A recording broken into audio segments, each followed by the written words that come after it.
Señor, ¿por qué te vas a manifestar a nosotros y no al mundo? Esta es la pregunta que Judas, no el Iscariote, le hace a Jesús en el Evangelio de hoy. ¿Qué pregunta tan importante y que sigue estando en el aire y en la mente de los discípulos de Jesús?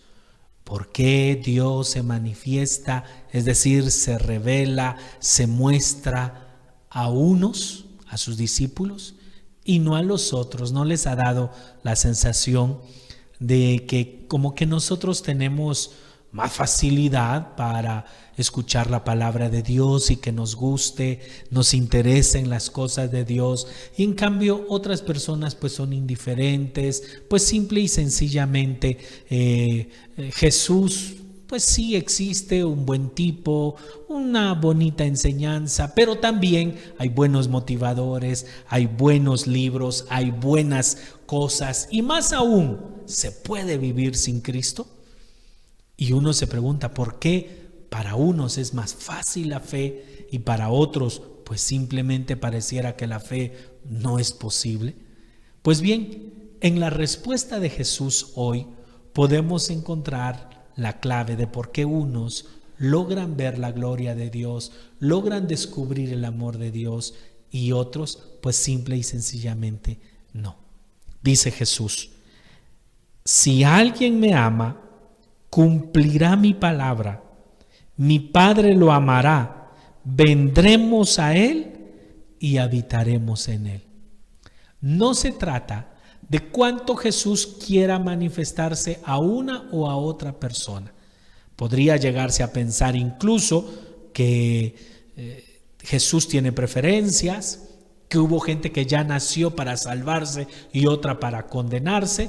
Podríamos llegar a pensar, si no atendemos a la respuesta de Jesús, que Dios tiene preferencias, prefiere a unos y desprecia a otros. Hay gente que dice, yo soy cristiano gracias a Dios, pero no lo dice con una gratitud, sino como desprecio al que no lo es.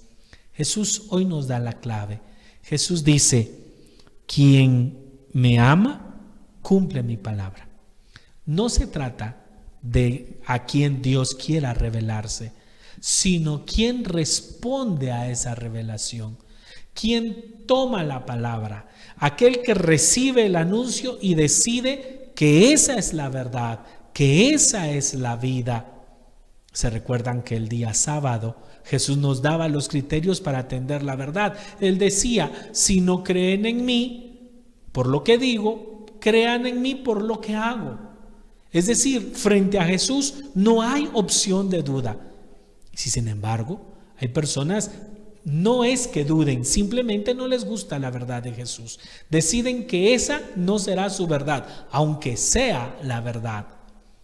Es la misma gente que piensa que todos sus deseos son derechos, que todo lo que él piensa es la verdad, que él tiene la potestad de elegir lo que está bien y lo que está mal. Si para otros lo que para él está bien está mal, es problema de los demás. Es esa gente que se cierra a la verdad de Dios porque no quiere perder su propia verdad. Y aquí cuidado, hay cristianos que siguen viviendo como se les da la gana, siguen actuando al margen de la voluntad de Dios, comulgan sin estar en gracia, sin haberse confesado, tienen muchos años de no confesarse y creen en Jesús. Y comulgan y se enojan si les niegan la comunión, si les hablan de que no pueden comulgar porque están en pecado, se molestan y dicen, esas son cosas de la iglesia, esas son cosas de hombres. Quieren definir cuál es la verdad. Jesús dice, si alguien me ama, cumplirá mi palabra y el Padre lo amará. Y entonces vendremos y viviremos, anidaremos en Él, habitaremos en Él. Qué maravillosa esta experiencia pues de abrirnos a la verdad. No se trata solo de ser cristianos, se trata de abrirnos a la verdad, al punto que la manifestación del amor de Dios la viven incluso los que no son cristianos. pero que atienden al principal mandamiento de Jesús.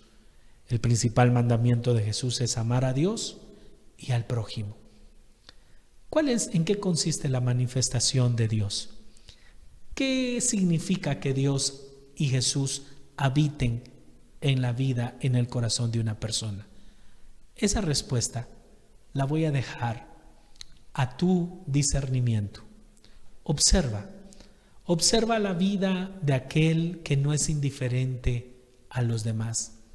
Observa la vida, la paz, la manera en que se conduce y disfruta la existencia.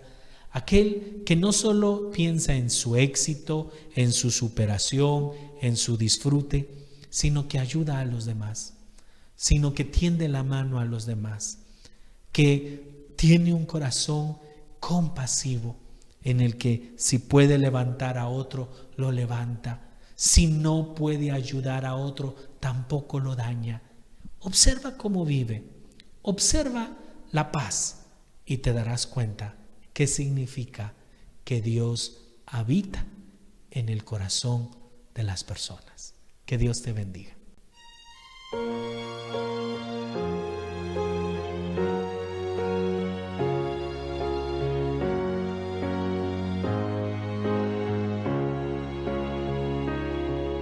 El Señor nos ha reunido junto a Él. El Señor nos ha invitado a estar con Él. En su mesa llamó